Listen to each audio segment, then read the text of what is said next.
So a 10-year-old streak could come to an end for Georgia in game 1, actually. I want to make sure y'all are tuning in tomorrow. I've got a big announcement for everybody you're going to want to take advantage of, so pay attention for that tomorrow. But some reporting in the Athens Banner-Herald today from Mark Weiser, who talks about that Georgia has 3 games that have not been sold out yet, which predictably are the non-SEC games at the start of the season: Ball State, Tennessee Martin, and UAB, not in that order. And here's how this works, is that, you know, Georgia's season tickets, they've sold out for, I don't think it's exaggeration to say decades, but there are times when you don't have total sellouts of the stadium. Now, Georgia's not had that in 10 years. So they've been able to have the total cash flow, all of it, the whole time.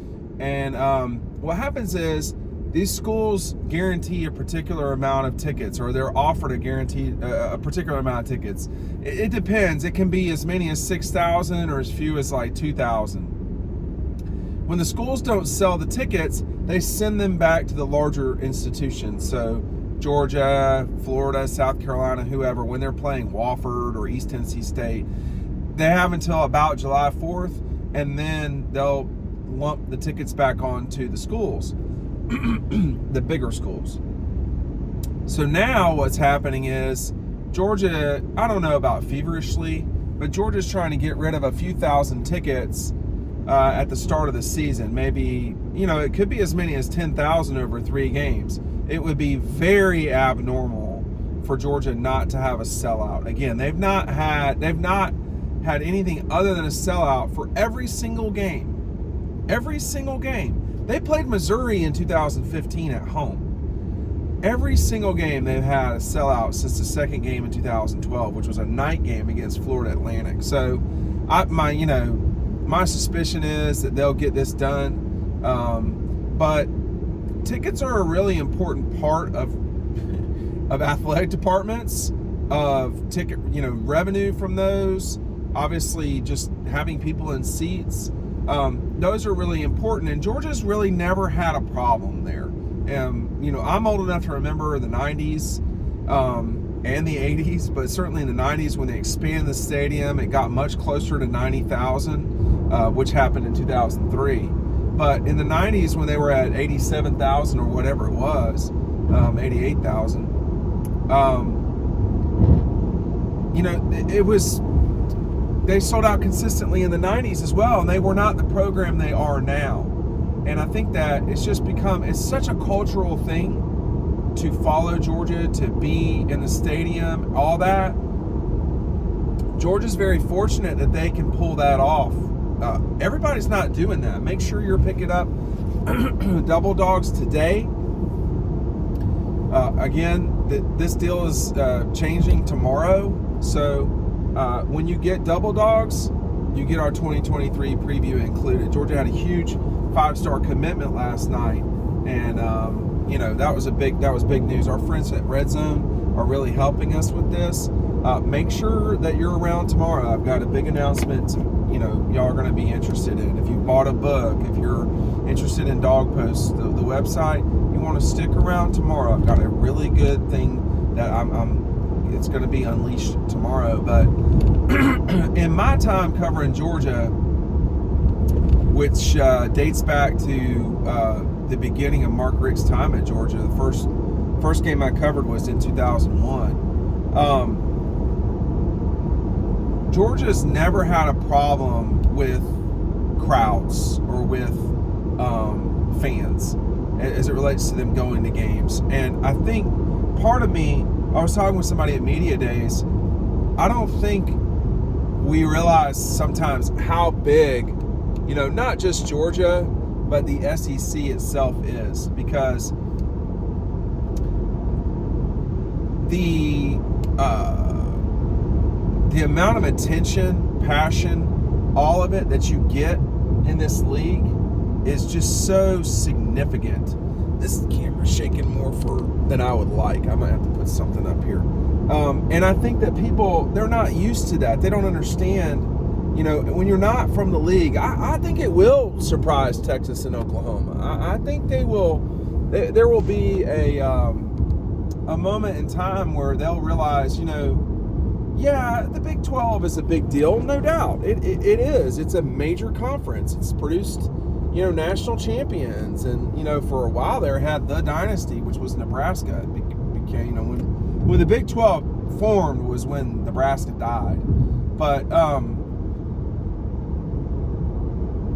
what I think they're going to get to is they're not going to understand what I don't think they're going to understand what they've gotten themselves into until a couple of years later, because the fans are so passionate. Like, it's not just one game against Alabama in September. I mean, you got to bring it all the time, and that's a challenging thing. And for Georgia,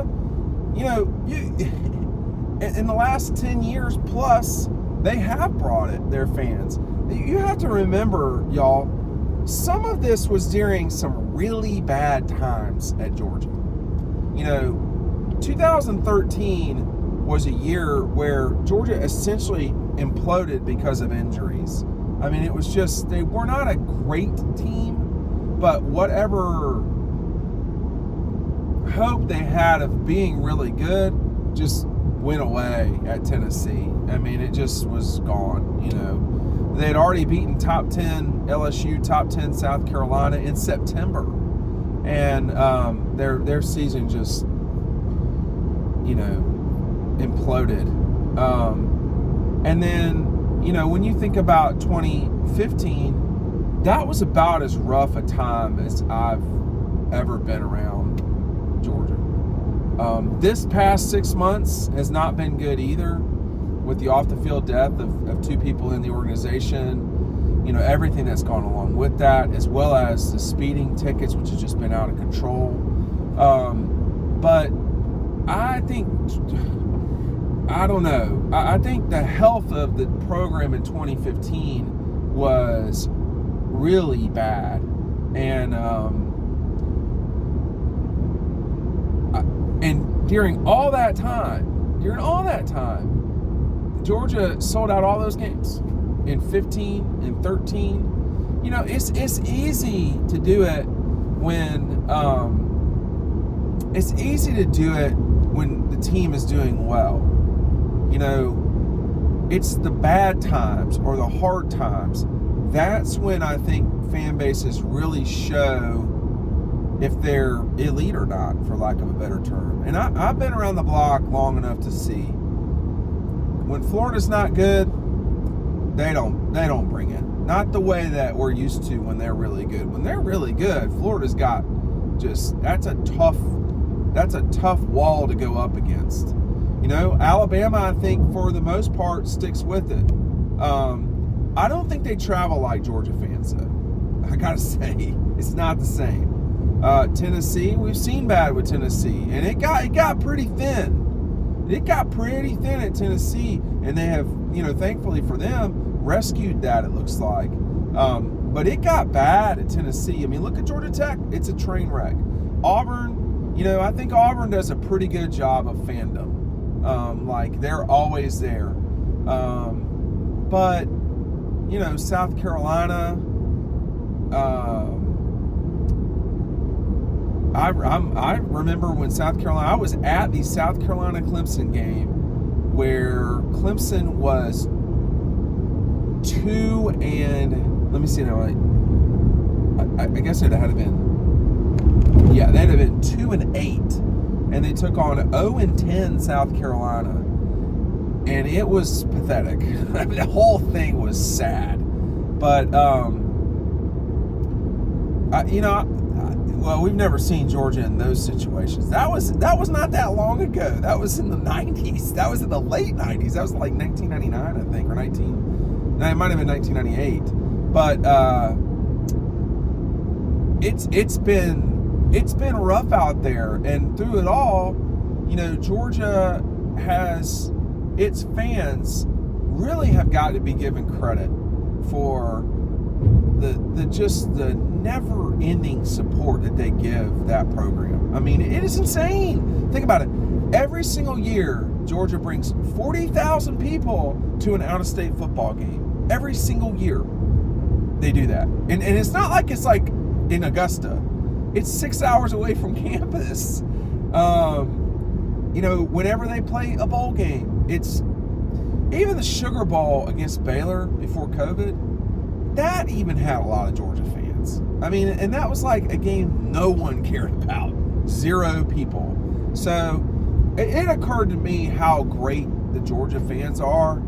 And like it was like hammered home when I was at Oklahoma State. They couldn't sell the game out, Oklahoma State. And I mean, these were 2 top 15 teams. Like Oklahoma State doesn't get that very often.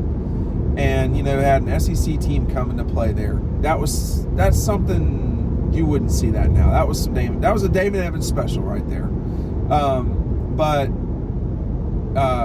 Just the more I think about it, that was just an absolutely stupid scheduling, but whatever. When you go out there and the place has got, and we're talking about in Oklahoma now, it's got as many Georgia fans, if not more, than you see at road SEC games. And like, Stillwater, Oklahoma, like, first of all, if you've never been to Oklahoma, you'll be all right. Like, you'll be good.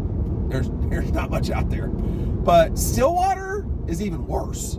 So you're going to want to skip that trip. But that there were that many Georgia fans there, and I don't think I have to regurgitate, the Arizona State story, or where they took over the whole upper deck, or at Colorado where almost half the crowd was Georgia, or the most obvious one was Notre Dame, because you could see the aerial shots and all this. But these fans, man, I mean, they are amazing testament to something. I don't know that they're better. I mean, Ohio State has people will travel all over the place. They love them. They are a big deal. Michigan, I think, is the same way. I think Georgia, Alabama, Michigan, Ohio State, it is hard to say there are better fan bases in terms of just volume, travel, and just their teams playing, they're going to be there. It's hard to say that. And I have to say, even though and it's hard to judge Bama and Georgia because they've not both won in major ways at the same time. Alabama, 10 years later, after spending a lot of money, they are not like the Georgia fans right now. And Alabama may have been like that in 2012. I don't know. I mean, I was at the SEC Championship in 2012. I think there were more Georgia fans. I'm pretty sure there were. I don't know that you could say it was obvious so lately when Georgia and Alabama played. There's just plain been more Georgia people. So,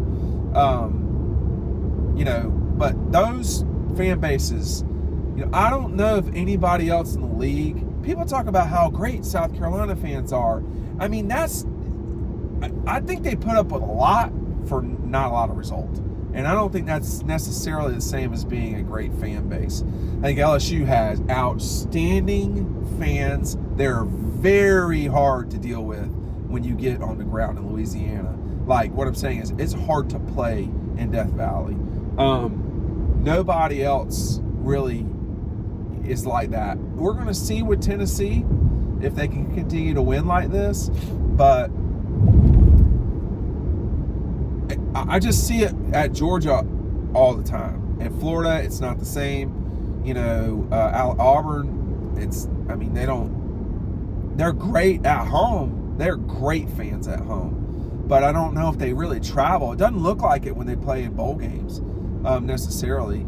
And, like Tech, it's just don't matter. Arkansas, Ole Miss. I don't know if Ole Miss and Mississippi State have great fans. They never win enough to know. I've been there, both places. We were at State last year. It's fine. Mississippi is overrated. Ole Miss, like the trip.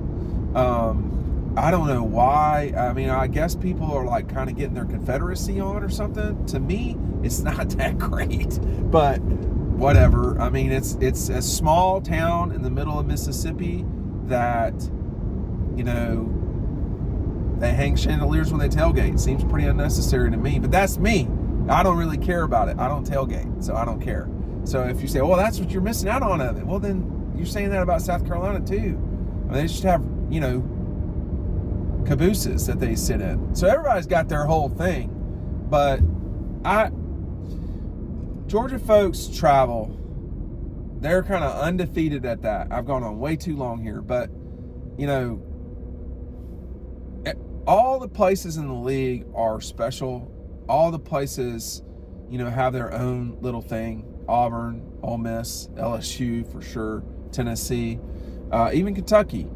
But it is hard to argue that somebody's doing it better than Georgia right now in terms of fandom. And I think the fact that they've gone 10 years without missing a sellout says something. And by the way, I think they missed one game. I think it was the Buffalo game, the introduction of Todd Gurley.